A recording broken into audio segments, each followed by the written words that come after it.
정 목사님 목회한 곳에 꽤 오래전서부터 와보고 싶었는데 이게 유명한 교회라서 설교를 잘 부탁을 안 하더라고요. 그런데 제가 이번에는 저희 둘째 손자 첫돌 잔치하러 이제 오는 길에 내가 당신한테 가서 좀 예배 참여하고 당신의 영성을 좀 본받겠습니다 라고 하는 부탁을 했어요.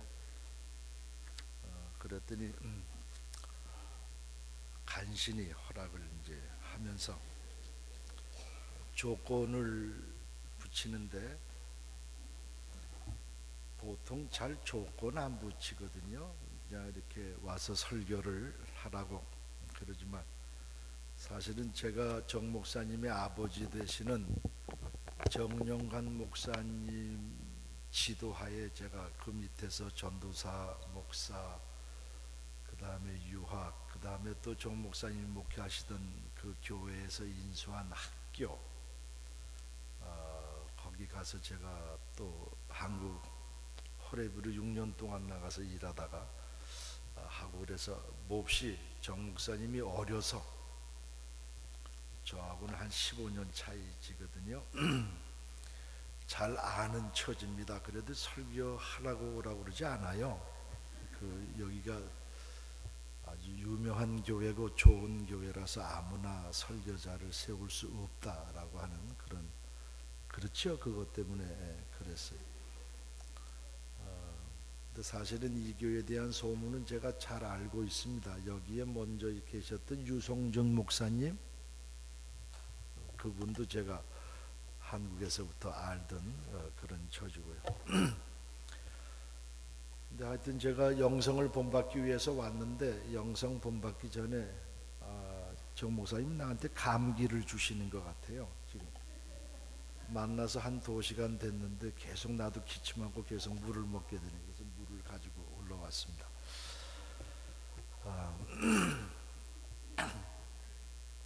어느 시골 교회 장로님이 수요 예배 사회를 맡았어요. 목사님이 이제 사회는 이렇게 보는 겁니다. 그러고 이제 가르쳐 드리는데 찬송하고 기도하고 그다음에 성경 봉독한 다음에 이제 목사님 나오셔서 하나님의 말씀을 해주시겠습니다. 이러면 이제 목사님이 올라온다. 그래서 장로님이 그걸 잘 이제 따라서 하는데 긴장을 했던 모양이에요, 이 장로님께서. 그래서 뭐라고 하시는 거 아니? 이제 하나님께서 나오셔서 목사님의 말씀을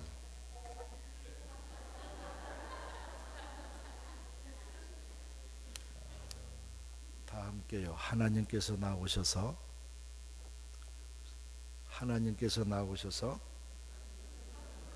목사님의 말씀을 하시겠습니다. 그렇게 하셨대요.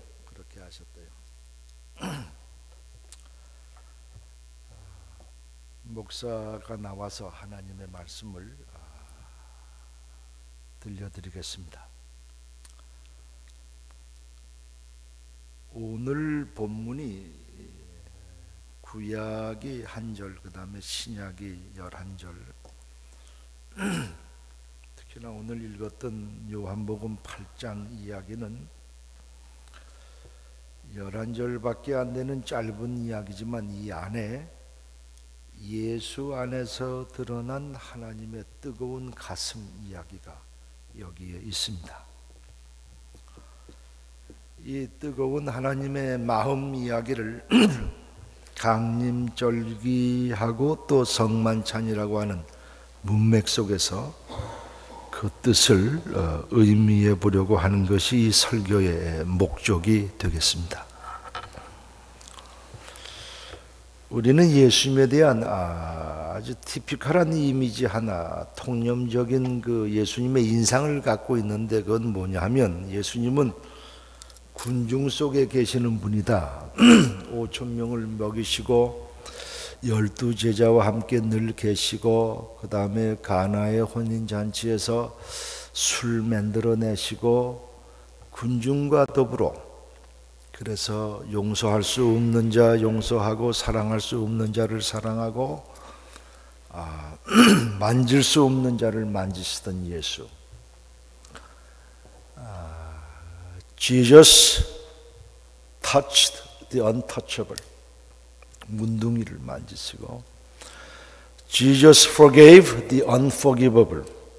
용서할 수 없는 사람을 용서하시고 Jesus loved the unlovable. 사랑할 수 없는 자를 사랑하던 예수는 군중 가운데 민중 속에 사람들 틈에 있는 것으로만 우리가 알고 있었습니다.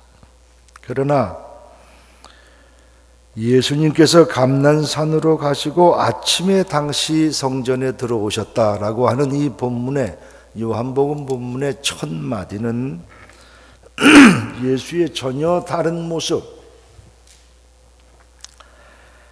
자연을 벗삼아서 산과 들에서 하나님을 만나시던 예수를 우리가 보게 되겠습니다. 중세의 어느 수도승이 제자들에게 이렇게 말합니다. 예수님은 어디를 가시든지 그곳이 성전으로 변하는데 너희들은 성전에 너희들이 들어가면 그 성전이 그냥 빌딩, 집으로 변하는구나. 이런 탄식 어린 어조로 어느 수도승이 말을 한 적이 있습니다. 보통 사람들은 몰려다니는 군중 심리를 통해서 자기를 상실해가는 것이 십상인데 반해서 예수님께서는 홀로 깨어 있어서 하나님을 만나며 그의 몸과 그의 전 존재가 성전화, 만약에 영어로 만들라 그러면 템플라이제이션이라고 그럴까요? 성전화되어가는 모습을 오늘 본문 1절과 2절은 말을 하고 있습니다. 오늘 우리도 마찬가지입니다. 만약에 우리들이 이 성전에 들어왔는데 여기에 하나님은 온데간데 없고 우리들끼리만 몰려 있다면 이 제단은 성전이 아니고 그냥 집이 되겠습니다. 만약에 하나님의 집이 이 성전이 그냥 빌딩으로 화하는 일이 일어난다면 우리가 드리는 이 예배는 말짱 헛일이라고 하는 겁니다. 그렇죠? 하나님을 믿지 않는 화가 하나가 자기의 화실에다가 벽에다가 뭐라고 써놨는 거 아니? God is nowhere. 하나님 없다 이렇게 써놨어요. 근데 7살 먹은 주일학교 다니는 아이가 미술 공부를 하려고 그 화실을 들어왔다가 벽에 써져 있는 그거를 읽는데 이렇게 읽어냅니다. God is now here. 그냥 알아들을 수 있는 분만 알아들으시면 되겠어요. 하나님 없다고 썼는데 무신론자가 그가 어린 아이가 읽어내기를 God is now here. 오늘 이곳에 하나님의 임재가 느껴지시기를 부탁합니다. God is now here.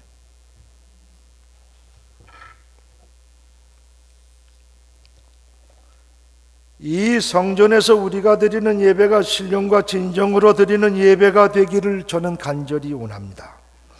이 예배를 통해서 마음에 깨어 있음을 통해서 신령과 진정으로 예배 드림으로 하나님을 만났으면 좋겠습니다.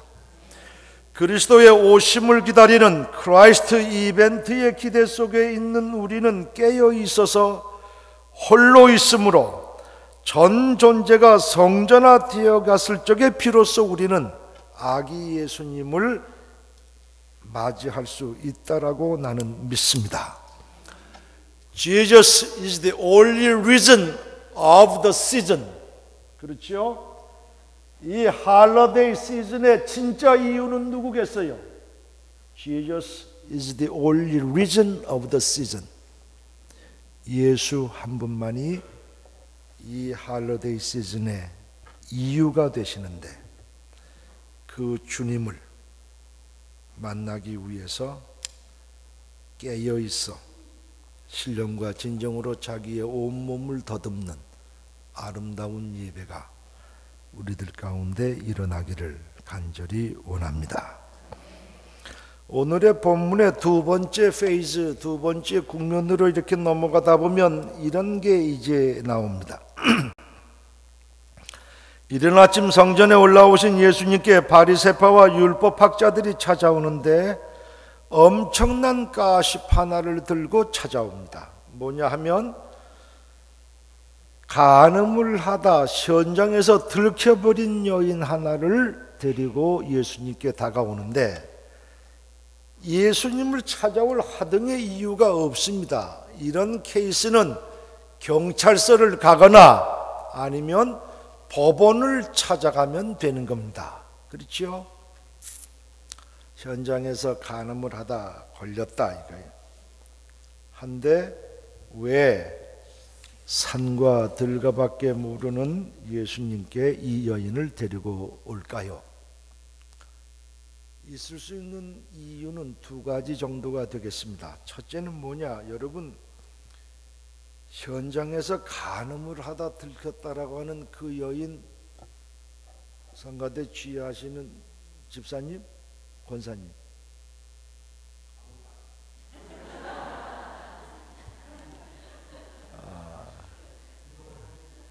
나도 그럴 줄 알았어요. 하는데 그냥 아무것도 아니게 부르는 것보다는 내가 어느 교회 집회를 갔는데 젊은 여자 집사님이 있어요. 아주 이뻐요. 그래서 집사님이라고 불렀더니 눈을 밑으로 깔더라고요. 근데 왜 까나 했더니 이 양반이 권사님이에요. 그래서 제가 그때 경험 이후로부터는 웬만하면 하나씩 올립니다.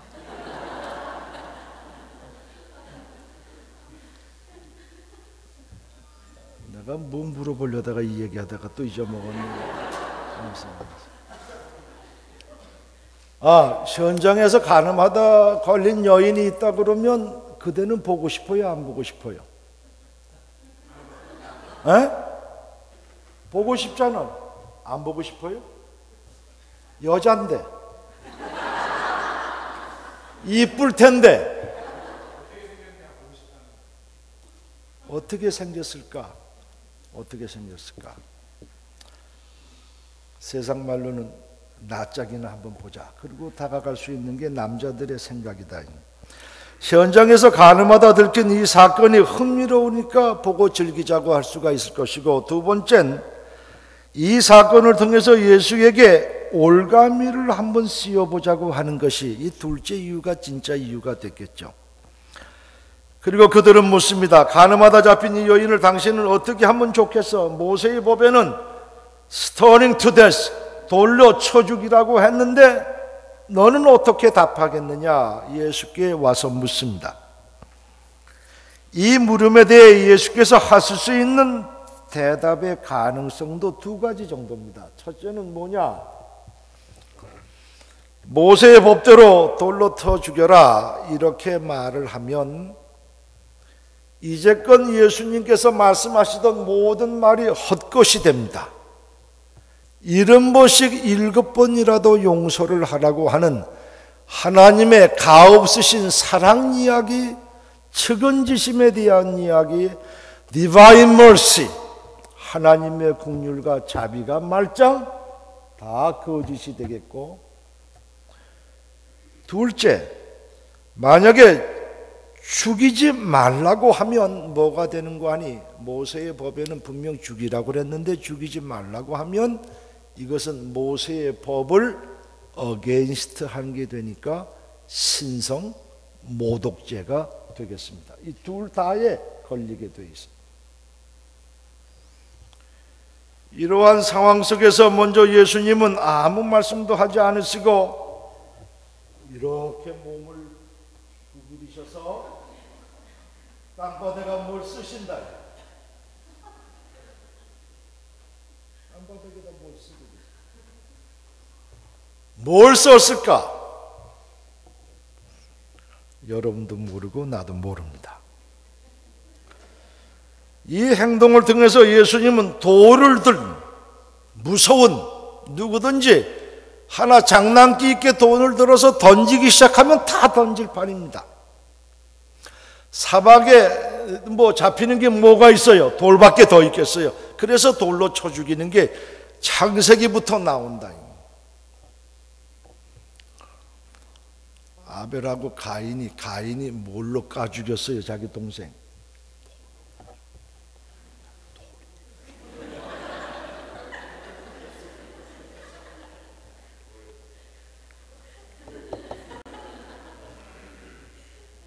이 행동을 통해서 예수님은 돌을 든 군중들의 시선을 여인으로부터 자기에게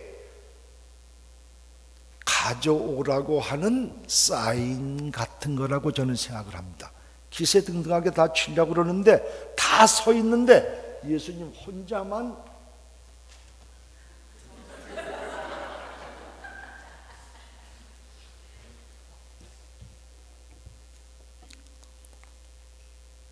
보통 사람들은 여인을 쳐다보면서 진짜 했냐? 낮에 그랬냐? 밤에 그랬냐?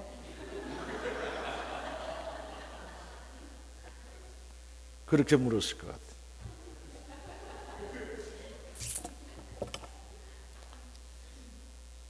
그녀를 괴롭힐만도 한데 예수님은 그녀의 얼굴도 보지 않고 사실도 묻지 않으십니다. 그리고 고개를 드시면서 역사상에 가장 기상천외한 한 말을 던지는데 그게 뭡니까? 다 함께요. 죄 없는 자가.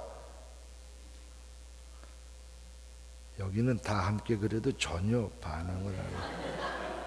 다 함께요. 죄 없는 자가 먼저 쳐라. 인류 역사 속에서 누구도 상상하지 못했던 기가 막힌 한마디만 던지고 맞습니다. 그러나 여전히 상황은 위험합니다. 간혹 만에 한해 하나라도 장난기 있게 그래 나 죄 없다 그러고서 던지면 한 놈이 던지면 다른 사람도 던질 판입니다. 그래서 그런지 예수님께서 다시 한번 구부리시고 땅에다가 무엇인가를 쓰셨다.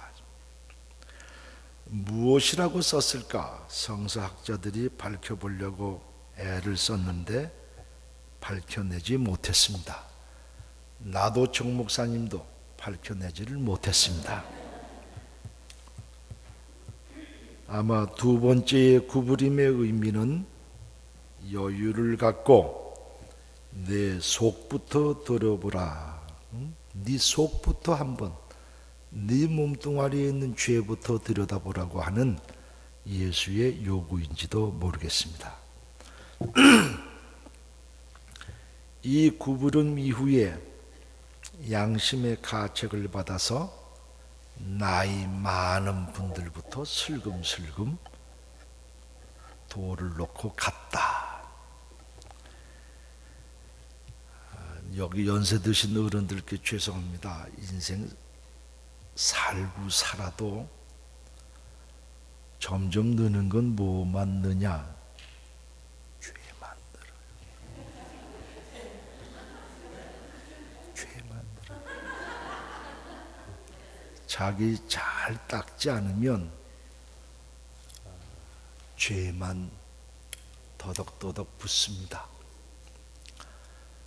제가 신학교 주로 이제 아직도 이제 미국에 있는 신학교가 밤에 가르치기 때문에 낮에 제가 85세에서 100세에 이르는 스스로 몸을 못 가누시는 신체 장애자, 정신 장애자, 치매, 노인들을 돌보는 사역을 합니다.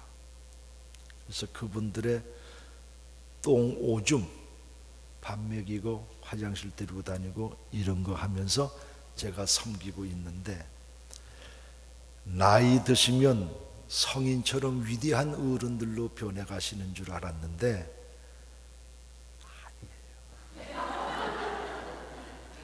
점심 그게 교회 대부분 장로님, 권사님들이시는데 밥을 나부터 달라고 그러지 이분한테 먼저 드리라고 하는 사람 하나도 없어요. 욕심, 아집, 남의 이웃을 사랑하라는 거 나이 들면서 없어지더라고요. 그러니까 돌로 들어 누구든지 죄 없는 사람이 먼저 쳐라 했는데 나이 많은 사람부터 슬금슬금 없어졌다. 이 말은 인생 잘 닦지 않으면, 믿음 생활 열심히 하지 않으면 당신도 내 나이 되면 나처럼 죄가 더 많아진다. 잘 닦아야지 자기.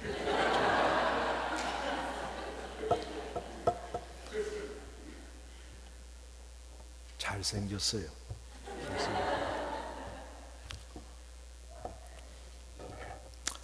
그러면 죄 없는 자가 먼저 치라는 이 기상천외한 답의 속뜻은 무엇일까요?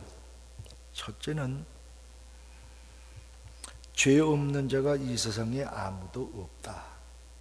너도 있고 나도 있고 정 목사님도 있고 나도 있고 이 세상에 사람이라고 하는 이름으로 온 모든 생명체는 죄가 있다. 그렇죠? 존 웨슬리가 재미있는 말을 했어요. 우리가 죄를 지어서 죄인이라기보다 죄인으로 태어났기 때문에 죄를 짓는다 라고 하는 말은 무슨 말인가 하니 Universality of Sinful Nature, 인간의 죄성의 보편성을 말하는 거다.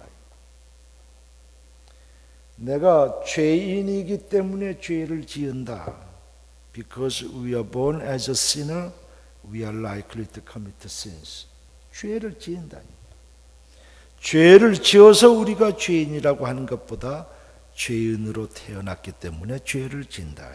그래서 창조 이래 인간으로 태어난 모든 이들은 다 죄 있는 자다. 죄 없는 사람이 하나도 없다. 그러니 돌을 들 사람이 없는 것이고, 첫째. 두 번째는 만약에 죄 없는 자가 있다고 그러자, 그러면 이 죄 없는 자는 이미 어둠의 세계를 떠나 깨어있고 하나님의 사랑으로 가득한 자이기 때문에 돌을 던질 만한 것에 흥미를 느끼지 않는다. 돌을 던지고 싶어도 던지고 싶지가 않다라고 하는 겁니다. 무슨 말인지 따라오고 계세요?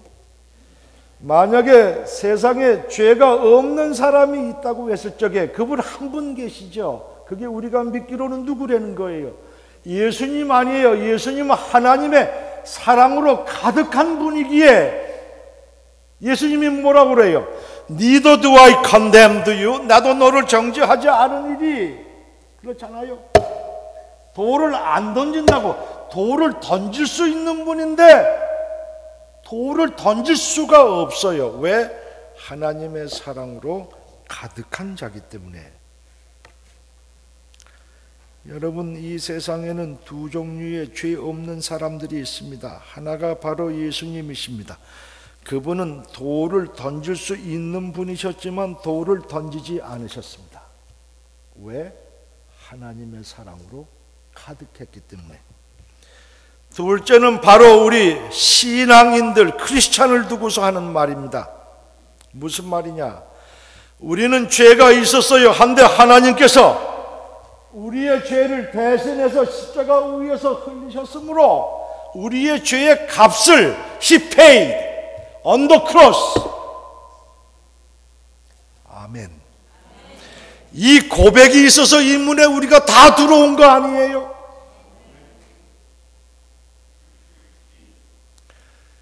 이 문에 들어올 적에 우리들 전체가 갖고 있는 전제가 하나 있다면 뭐냐? 우리가 죄인이 되는 거예요.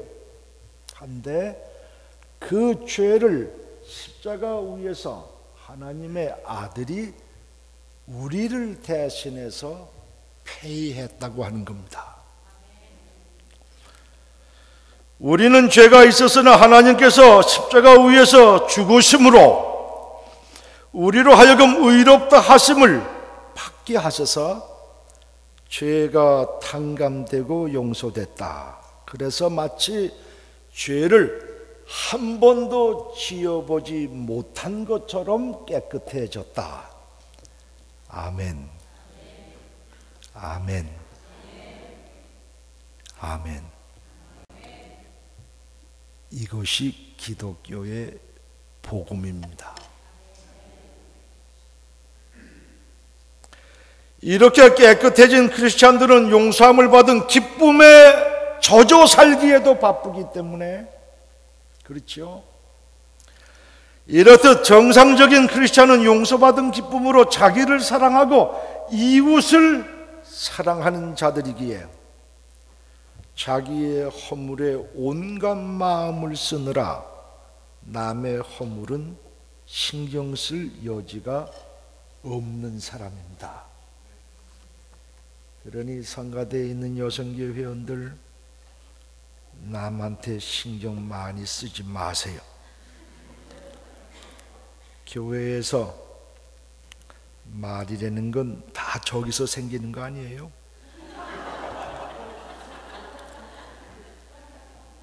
오늘 처집사 구찌베니가 너무 빨개 이런 말 하지 말자. 자기 구찌베니만 바라봐라.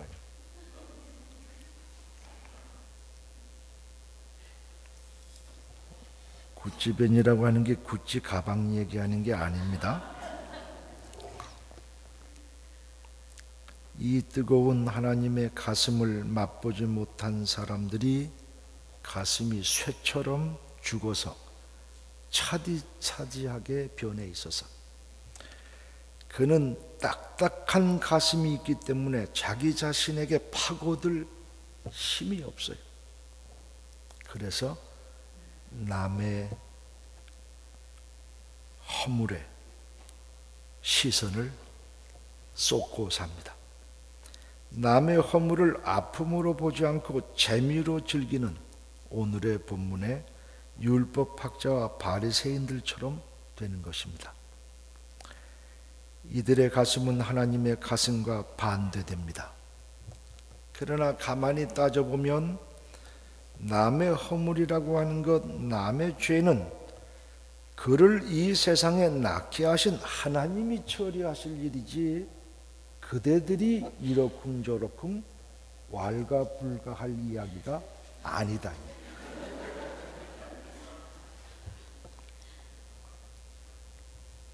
하나님과 반대되는 가슴, 차가운 가슴, 딱딱한 가슴은 남의 허물을 재미로 느끼고 즐기는 사이코소매틱 내지는 사이코뉴로틱한 마인드로 살아간다. 이건 건강한 신앙인이 아닙니다. 참 신앙인은 자신의 죄를 탕감받고 그리스도의 뜨거운 가슴의 영을 전도받았기에 남이 아닌 자신의 허물과 죄로 시선을 모으고 남의 허물과 아픔은 눈물로 덮어줘야 합니다. 여러분, 주님의 식탁에 성만찬에 임하는 이유가 무엇입니까? 주님의 살과 피를 먹고 마시는 이유는 주님과 신비한 합일, the mystical union with Christ, 그리스도와 신비한 유니온을, 합의를 이루려고 하는 것 아닙니까? 뿐만 아니라 주님의 식탁에 모여온 나와 나가 아닌 그 모든 타자들, 너가, 주님, 나, 너가 한 몸을 이루며 십자가 안에서 주어진 우리들의 새로운 생명을 즐기며 이루며 가꾸어 나가자고 하는 각오가 로스 테이블, 주님의 식탁의 목적입니다. 아멘. 오늘의 구약의 성서는 하나님의 새로운 약속, 거기에 대한 예언입니다. 내가 이제 너희들의 죄를 너희들한테 묻지 않겠다. 내가 대신 하겠다. 이게. 그래서 몸을 입으시고 세상에 오신 것이고 새로운 약속. 이것 때문에 주님께서 오셨다. 크리스마스 스토리입니다. 그러니 성만찬의 식탁에서 우리의 죄를 속량하신 주님의 피와 살을 나눔으로 우리는 어제의 죄로부터 용서함을 입어 의롭게 되었고 새로운 생명으로 태어났습니다. 그리고 성만찬에 함께한 타자 이웃과 더불어 이 새 생명의 기쁨을 나누며 그들의 허물과 죄를 덮고 새로운 생명을 키워가자고 하는 것뿐입니다. 여러분, 머리가 둘이고 몸뚱아리가 하나인 새가 있었대요. 옛날에 진짜 있었던 이야기가 아니고 일본의 젠 부디즘 선불교에서 나오는 아주 아름다운 이야기입니다. A라고 하는 새, B라고 하는, 그러니까 몸뚱아리는 하는데 여기에 머리가 하나 더 있다는 거예요. 이 둘이 서로 왼수지간입니다. 싫어해요. 그러던 어느 날 B라고 하는 놈이 같이 이렇게 다닐 거 아니에요. 몸뚱아리가 하나니까. 다니다가 이 B라고 하는 놈이 풀을 먹었는데 그 풀이 몬슨 시즌이라서 이게 장마철이라 풀이 써가지고 그걸 먹고 나서 그냥 배가 아프다고 얼굴이 오만상을 찌푸려요. 그러니까 B라고 하는 놈이 야, 만약에 내가 그 어저께 이놈이 먹었던 풀을 많이 먹으면 이 새끼를 내가 죽일 수도 있겠다는 생각이 들었어요. 왜? 미워하기 때문에. 그래가지고 어저께 먹었던 그 풀을 A라고 하는 놈이 잔뜩 처먹었어요. 근데 일어난 결과는 뭐겠어요? 물론 B. 근데 누구도 죽어요? A도 죽어요.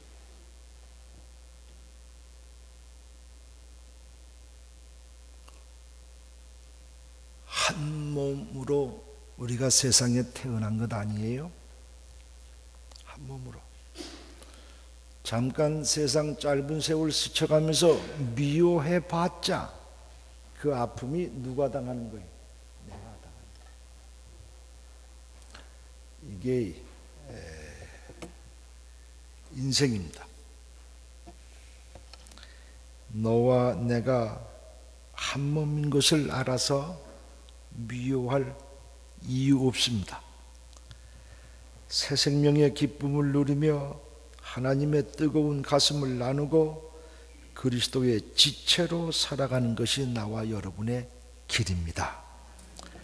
이제 마지막 장면입니다. 이 모든 행동을 통해서 죽음의 무대를 생명의 무대로 바꾸고 침략적인 인간을 부끄러운 모습으로 바꾸신 후에 이제 그 자리에는 예수님과 간음한 여인만이 덩그러니 남았습니다. 예수님께서 여인에게 묻기를 너를 정죄하던 이들이 어디 있느냐? 여인이 답합니다. 아무도 없습니다. 예수님께서 다시 말씀합니다. 나도 너를 정죄하지 않겠다. 그러나 다시는 가서 죄를 짓지 말아라. Do not repeat your past. 나도 내 과거를 묻지 않겠으니 그 과거를 잊고 되풀이하지 말아라. 예수님의 말처럼 기독교는 과거에 얽매이지 않습니다. 기독교는 과거에 연연하지 않습니다. 남은 것은 오늘과 내일뿐입니다. 더 이상 과거를 묻지 마세요, 나한테.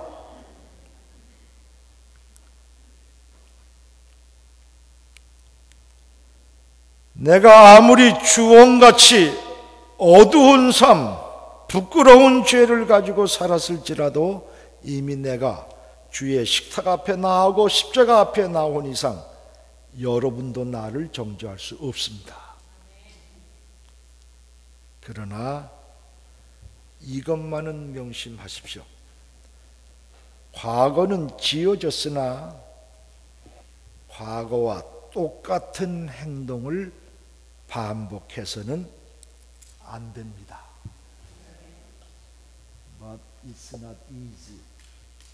쉽지 않습니다.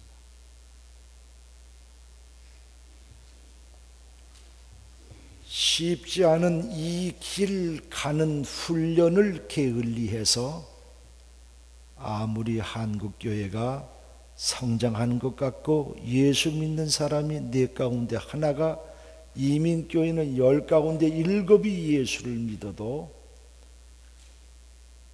하나님의 나라의 아름다운 현상이 일어나지를 않습니다.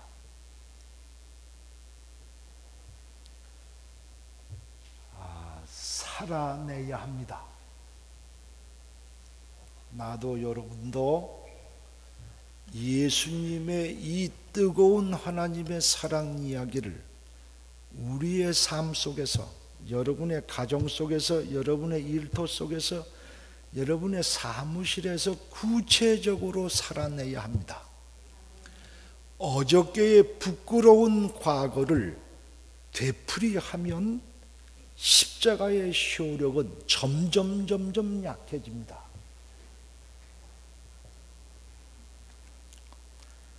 참 신앙인은 과거를 반복하지 말아야 합니다. 부끄러움은 어제에 족합니다. 오늘과 내일은 하나님께서 온전한 것 같이 우리 또한 완전함과 온전함을 향해 날마다 한 걸음 한 걸음 옮겨 새로워져야겠습니다. 이것을 가리켜서 웨슬리는 sanctification, 성화라고 말했습니다. 이 성화가 없이 구원의 완성은 없습니다. 십자가 앞에 나아가서 구원의 시작은 있어요. 우리가 얼마나 예수를 잘 믿는다고 그럽니까? 한국교회 교인들이 예수 믿는다고 그래요. 그 믿는다고 하는 것도 그냥 평범한 바람으로 하지 않습니다. 미쉐 해가지고 쌍시옷 막 들어가고, 한데 구원의 비기닝은 있는데 구원의 엔딩 포인트를 향해서 가는 성화의 삶이 없어요. 이거 없어. 지금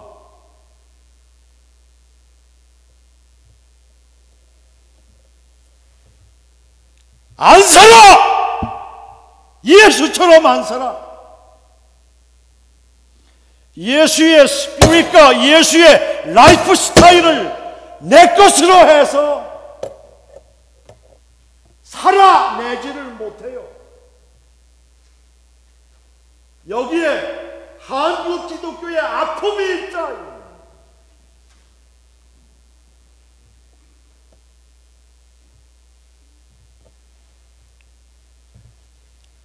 신라가 왜 망했는 줄 아세요? 고려가 왜 망했는 줄 아세요? 절간이 흙에서 망했다. 한국이 왜 망하는 줄 아세요? 앞으로 망한다 그러면 예배당이 흙에서 망할 수도 있다.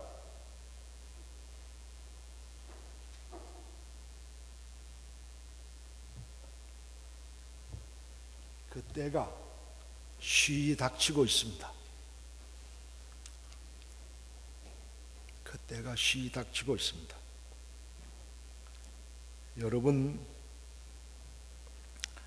하나님의 사랑의 뜨거움으로 우리 가슴이 오버플로잉, 차고 넘쳤으면 좋겠습니다. 그리고 나 아닌 타자와 더불어 내게 주어진 하나님의 조에라고 하는 실한 말로 뉴 라이프예요. 이 새 생명을 키워나가야 되겠습니다. 신앙인은 남의 허물과 흉의 시선을 빼앗길 시간도 재미도 없습니다. 단지 자신의 허물에만 신경을 쓸 뿐, 그래서 날마다 십자가 앞에 나가 자기 죽음을 연습하는 게 구원에 도닦는 겁니다. 따라서 죄 없는 우리, 용서받은 우리는 타인에게 돌을 던지지 않습니다. 아니, 타인과 내가 주님 안에서 한 몸이 되어 뜨거운 하나님의 가슴을 담고 이 세상을 하나님의 최고의 선하심, the highest goodness of God, 이게 샬롬, 이 세상을 하나님의 평화로 만들어 갑니다. 저는 이것이 강림절기의 성만찬의 메시지라고 믿습니다. 기도합니다.